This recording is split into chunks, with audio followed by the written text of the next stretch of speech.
It's Laurie from Cook Scrap Craft, and I have something very exciting to tell you. I am the March guest designer over at the Stick It Down Challenge blog. I will have the link below in the description box so that you can find out what the challenges are for this month. There's a single page, a double page, and a card, and I am the double page guest designer because I won the double page sketch challenge from January. So the sketch, actually, you saw it right before this started. It is very triangle heavy. And when I was thinking of using triangles, I immediately thought of my Altenew corner stencil. And I've only used it maybe like twice before, but it looks like pointy triangles. And so I decided that I really wanted to use that to create some of the triangles. Do a little bit of like mixing and matching of some stamped or some inked triangles as well as patterned paper triangles. So I have a bunch of papers from Chamel's Never Grow Up line as well as some Hampton Art inks. And the colors in the Never Grow Up line, there are some like blues, there's a purple. I kind of wanted, in hindsight, I should have tried the orange because that big triangle that I cut does have orange in it. But I was thinking the orange ink might be too orangey, and I didn't want it to be that orangey. So instead, I went with like a regular purple, kind of a plum purple. It's almost like a blackish purple, purplish black, and then a brown because that's a nice neutral. And these are photos of my daughter playing outside in our yard, actually. We have a really cool, we're a corner townhouse, so we have a really cool like side area next to our house. And it's just got trees and big rocks and mulch and grass and whatever. And it's great, especially during this quarantine. It's been great for her to get out there and just kind of walk around and play around. It's very nature heavy, which is great. And in the fall, we have these beautiful leaves on all the trees, and so I made sure to take a lot of photos. Anytime we were out there, I made sure to try to get some photos of the fall foliage in our yard. So you can see I already did a brown ink in one of the triangles, so I'm going to add a purple one just right on top of that. Something I will say about making these triangles with the stamping and using the stencil, the triangles are mapped out for you. A lot of the triangles that I cut, I didn't necessarily, well, if you look back at the original sketch, it seemed like the triangles they're kind of like all the same angle. They might be different sizes, but they're all the same angle, and they sort of like fit together very well. I wasn't really thinking that through that much when I was doing this. Working with triangles is difficult. It really is. I'm not going to lie.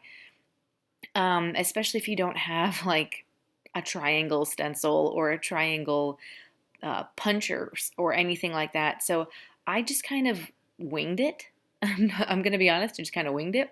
And I did, on the first page, I did not so much follow the pattern of the triangles as much as maybe on the second page. I followed the same design for the photos because I thought it was a really cool design. You've got two 4x6 photos and then a grid of 4 photos on the second page. And you actually, you don't have to, but it seemed like from the original sketch that one of the 4x6 photos extended onto the second page, which I thought was really cool. So I definitely wanted to do that, and I have the right amount of photos for it. So I followed the same photo design, but I did a little bit differently, different stuff with the triangles here. So I am stamping some more, a larger triangle from that stencil. And I've got a cool like leaf and feather and outdoorsy pattern triangle right in the middle. So I've pieced those together, and now I need to figure out where some of the other ones are going to go. So I just need to make like basically I want a bigger triangle, and I want to get more color because there's a lot of white space in between the lines of those triangle stencils. And that first pattern paper, it's cute, but it's got a white background, so it's very white on white. So I'm trying to pull in more of the bright colors and patterns that are also on that page. And I also want to bring that orangey paper from the second page over on to the first page. So I would say the first page creating this was actually um, pretty easy, even though I was winging it. It was very satisfying putting the triangles together and figuring out how to do all of the stenciling that I wanted to do. I really enjoyed putting together the first page. The second page, because I stuck with the very large triangle as the sketch indicated, that kind of threw me a little bit because that triangle has different angles than the ones in the Altenew sketch or the Altenew stencil. And so I was trying to like fit the stencil around that big giant triangle, and I did struggle a little bit. This was not an easy layout to complete. It actually took me 2 days because obviously I was doing a lot of the inking with the stencil, so that took up some time. But it was very satisfying to do that, and I am glad that I pulled out a stencil. I do have a nice collection of stencils, and I don't feel like I use them as much as I should. So it was nice to be challenged this way in this sketch challenge to use my stencil. And that's what's really fun about these sketch challenges is that you can really make them your own. And even when Ashley, who runs the blog, when she sent me the email about being the guest designer, she asked me to include some information about how I was inspired by the sketch. And she really did say, like, make it your own. It doesn't have to be an exact replica of the sketch. So it's really nice to just have that freedom to just be inspired. If you look at the sketch and you want to copy the exact placement of the triangles, but maybe do something different with your photos because you have different photos, you can totally do that. If you look at the sketch and you say, maybe I just want to do the first page and make it a single page layout, you can totally do that too. It's all up to you based on the product you have, the photos you have, and just what you want to do, your creative ideas. And maybe you kind of look at the sketch like me and you just say, well, there are triangles on it. So I want to do something with triangles. And then you just let that inspire you in different ways. Maybe you cut your photos into triangles. That's something that I've never tried before. But sketches are just such a great way to be inspired. And in this case, especially, do something different. So I'm still kind of piecing together some of the little triangles here. I'm trying to get more of that color in there.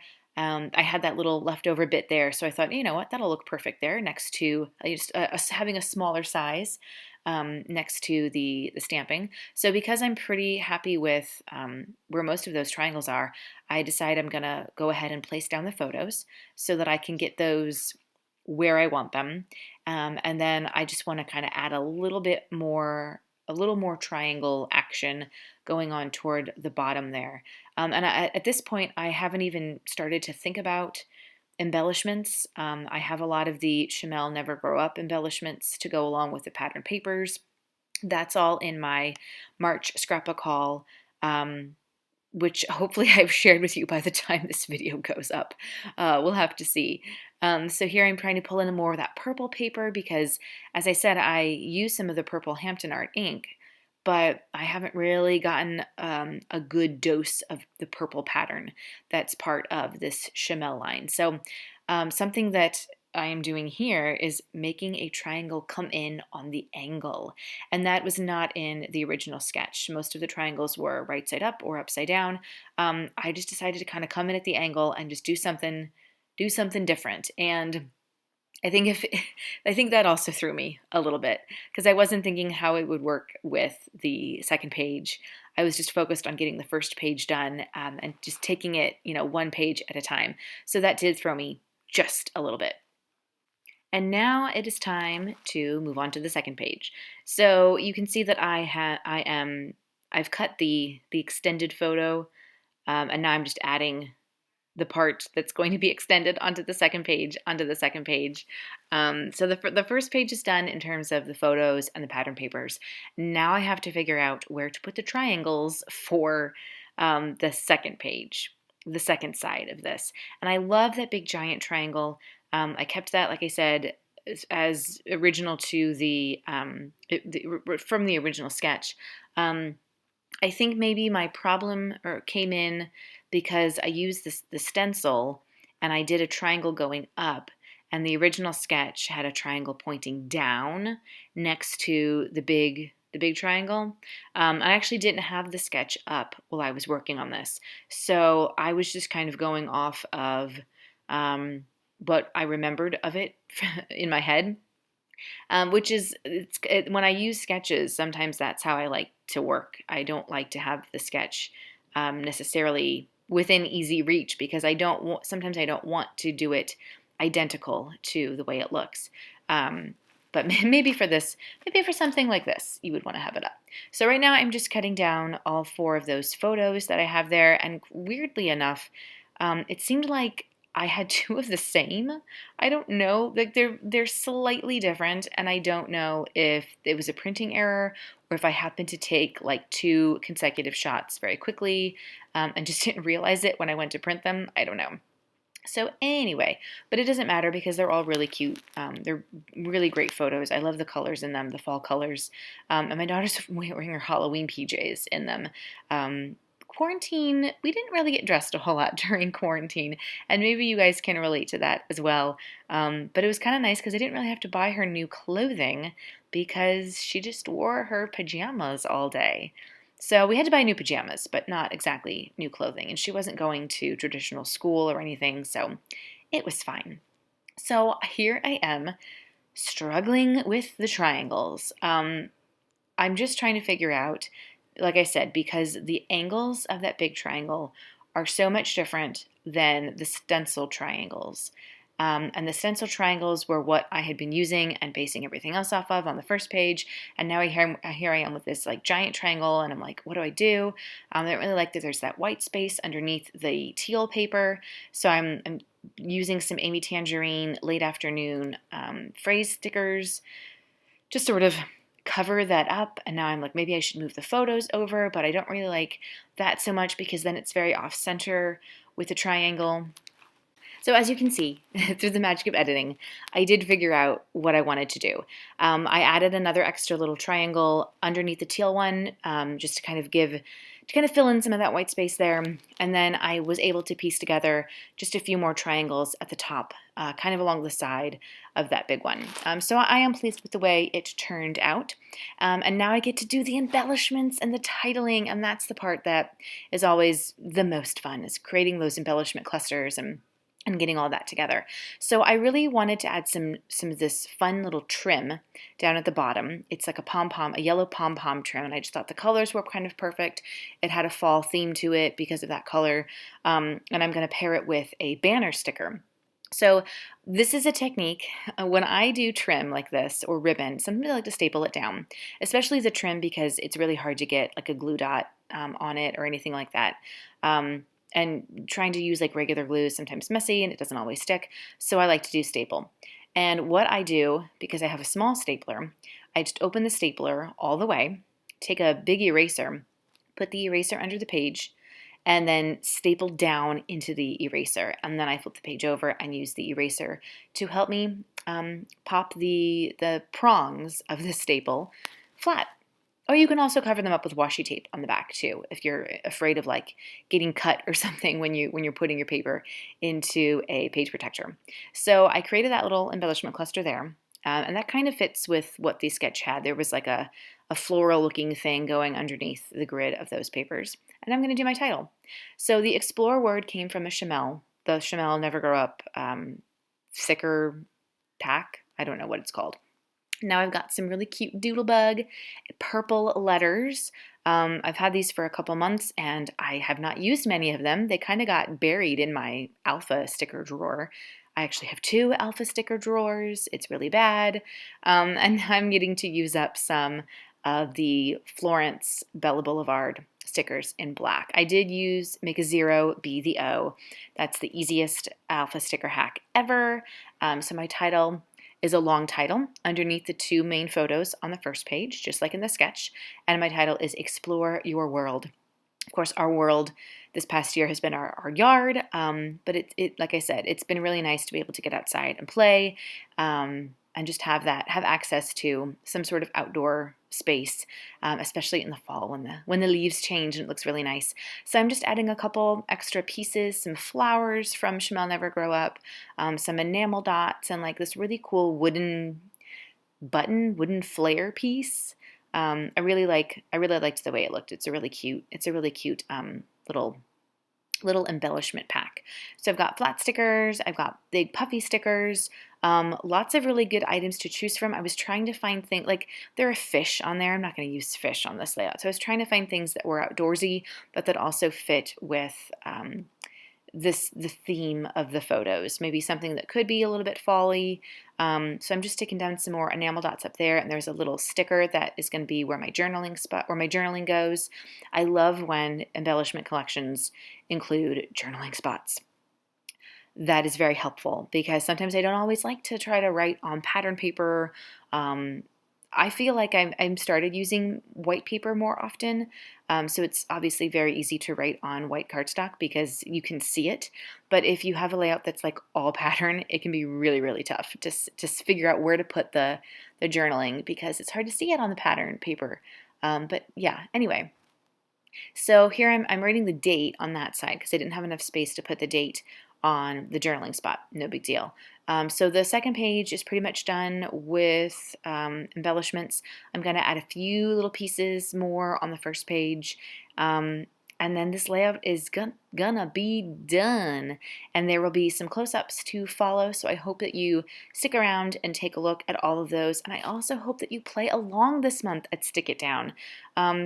Part of my job as guest designer is to tell you that this challenge is happening and to get you to participate. And it's very easy to do so. You just go to the link below in the description box. It's the Stick It Down blog, and that's where you enter your challenge layouts. You can actually do all 3 challenges if you wanted to. All 3 entries count as a way to win. So that's kind of cool. And it's just really fun to let all of this stuff, to let all of the sketches inspire you. They do a lot of really fun things, and I always enjoy participating. I always enjoy when I win and get to guest design for you guys. So it's just a fun time. So here I'm just adding a few more flowers and enamel dots. Make sure that you click subscribe below as well so that you don't miss out on more process videos because I've got a lot of them coming up this month. Yeah, like a lot, and it's really exciting. I'm very excited about it. And if you enjoyed this video and found it inspiring to you in your own scrapbook processing, scrapbook layouts that you're creating, definitely give it a thumbs up, and leave a comment below and tell me what other scrapbook challenges you're participating in this month. I know this one is kind of long, and I'm sorry for that, but it was 2 pages, and it used triangles, you guys. So thank you for sticking with me if you got this far, and I will see you guys next time. Happy scrapping!